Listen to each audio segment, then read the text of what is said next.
Country Living. Chapter 6. Colonizing at Institutional Centers. We are not to colonize. In our day, the Lord desires that His people shall be dispersed throughout the earth. They are not to colonize.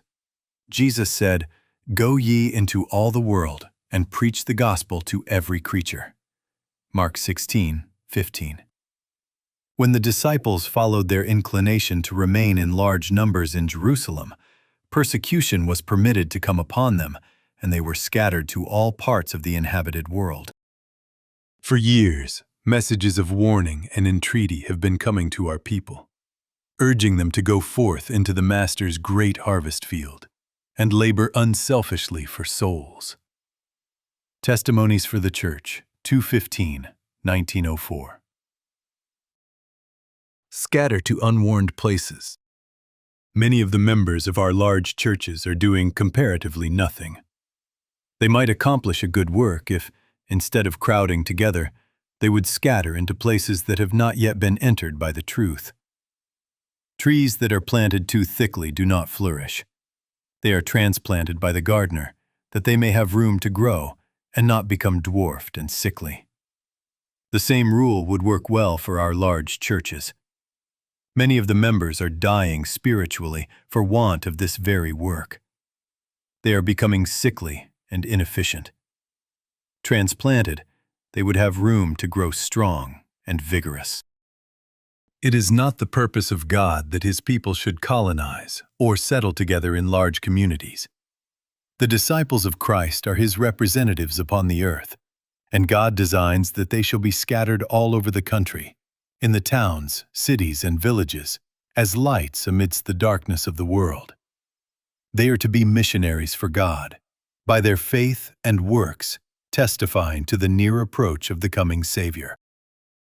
Where there is an opening for a livelihood. The lay members of our churches can accomplish a work which, as yet, they have scarcely begun. None should move into new places merely for the sake of worldly advantage. But where there is an opening to obtain a livelihood, let families that are well grounded in the truth enter, 1 or 2 families in a place, to work as missionaries. They should feel a love for souls, a burden of labor for them, and should make it a study how to bring them into the truth. They can distribute our publications, hold meetings in their homes, become acquainted with their neighbors, and invite them to come to these meetings. Thus, they can let their light shine in good works. Let not institutional attractions lure you. Those who feel like settling close to our publishing house or our sanitarium and school at Tacoma Park should take counsel before they move.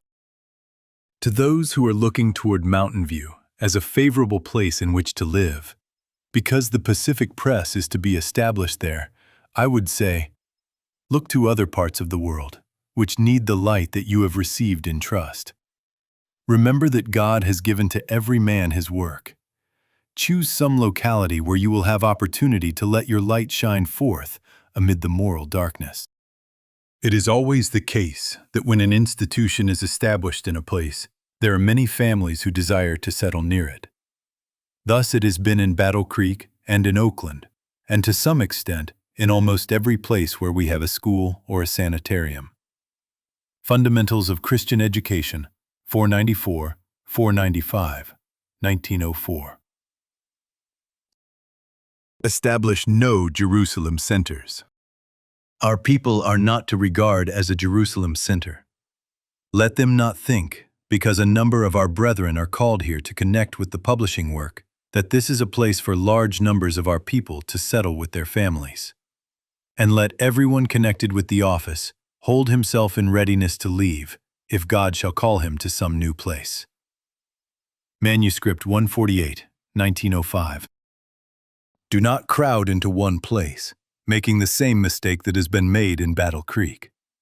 There are hundreds of places that need the light God has given you. Fundamentals of Christian Education, 495, 1904. Remain in small churches. Many families, who for the purpose of educating their children, move to places where our large schools are established, would do better service for the Master by remaining where they are.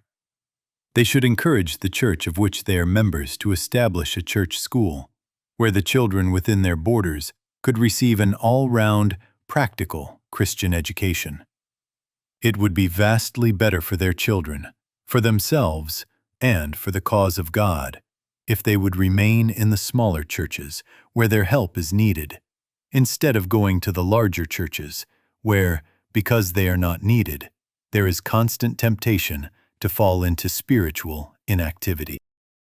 Wherever there are a few Sabbath keepers, the parents should unite in providing a place for a day school where their children and youth can be instructed. They should employ a Christian teacher who, as a consecrated missionary, shall educate the children in such a way as to lead them to become missionaries. Counsels to Parents, Teachers, and Students, 173-174, 1913. How must the angels feel? I think how the angels must feel seeing the end approaching, and those who claim to have the knowledge of God and Jesus Christ whom He hath sent, huddle together, colonize, and attend meetings, and feel discouraged and dissatisfied if there is not much preaching to benefit their souls and strengthen the church, while they are doing literally nothing. Letter 16E, 1892. Enlarge and expand. The people are encouraged to center in Battle Creek, and they pay their tithe and give their influence to the building up of a modern Jerusalem that is not after God's order. In this work, other places are cut off from facilities which they should have. Enlarge ye, spread, yes, but not in one place. Go out and establish centers of influence in places where nothing, or next to nothing, has been done. Break up your consolidated mass, diffuse the saving beams of light, and shed light into the darkened corners of the earth. Testimonies to Ministers and Gospel Workers, 254-255, 1895.